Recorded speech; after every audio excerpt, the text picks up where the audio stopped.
খুব সহজেই জারণ সংখ্যা নির্ণয় আমি দেখাবো।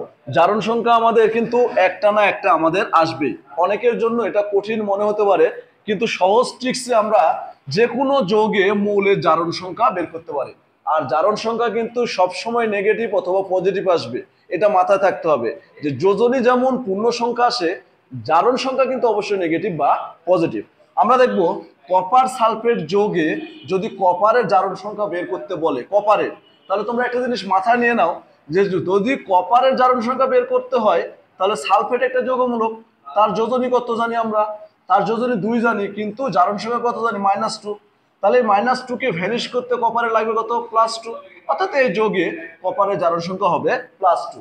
তোমরা ইন ডিটেলসে গেলে পারে কিভাবে পারবে, তোমরা খেয়াল করো, কপারের যদি এক্স ধরি জারণ সংখ্যা, তাহলে এক্স প্লাস সালফেট কত -2 ইকুয়াল টু টোটাল যোগের জারণ সংখ্যা 0। অতএব আমরা বলতে পারি এক্স প্লাস মাইনাসে 2 ইকুয়াল টু 0, বা এক্স ইকুয়াল টু +2। অর্থাৎ আমরা কপার সালফেট যোগে কিন্তু আমরা কপারের জারণ সংখ্যা পেলাম আমরা +2। তেমনি ভাবে যদি বলা হয় সোডিয়াম থাওসালফেট Na2S2O3, সোডিয়াম থাওসালফেটে সোডিয়ামের জারণ সংখ্যা অথবা সালফারের জারণ সংখ্যা বের করো, তাহলে আমরা যদি সালফার বের করতে চাই, তোমরা দেখো সালফার মাইনাস অক্সিজেন কত হয়, কারণ যে কোনো যৌগে অক্সিজেনের সাধারণ অক্সাইডের জারণ সংখ্যা -2, তাই অক্সিজেন কত হবে 3 × 6। সোডিয়ামের জারণ সংখ্যা জানি যে ক্ষার ধাতু সমূহের জারণ সংখ্যা +1, তাই সোডিয়াম আছে কয়টা, 2টা, তাহলে +2।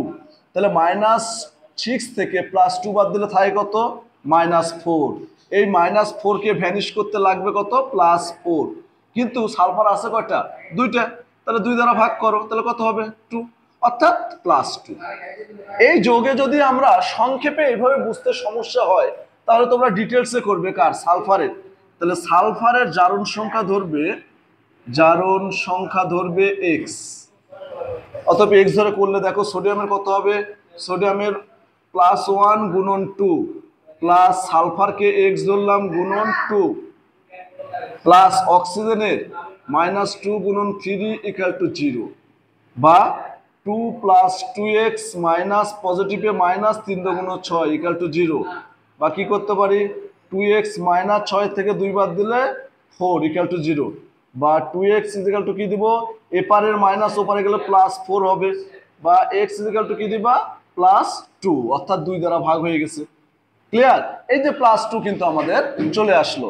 আর যদি এখান থেকে আমাদের সোডিয়ামের বের করতে বলে, সোডিয়ামের জারণ সংখ্যা কত জানি, তোমরা দেখো আবারও সংকেতটা লিখে দিই, Na2S2O3, এটা হলো কি থায়োসালফেট মূলক, এর জারণ সংখ্যা -2। তাহলে সোডিয়ামের কত হবে, যেহেতু 2টা সোডিয়াম আছে তাহলে +2, একটা সোডিয়াম হলো +1, তার মানে সোডিয়াম থায়োসালফেট যোগে সোডিয়ামের জারণ সংখ্যা +1। এভাবে আমরা খুব সহজেই জারণ সংখ্যা বের করতে পারি। এটা আমাদের কিন্তু অবশ্যই বোর্ড প্রশ্নে আসবে। তোমাদের যদি কারো কোনো সমস্যা থাকে জারণ সংখ্যা বের করা নিয়ে, তোমরা অবশ্যই কমেন্টস করে জানা দাও, আমি সমাধান দেওয়ার চেষ্টা করব। ধন্যবাদ সবাইকে।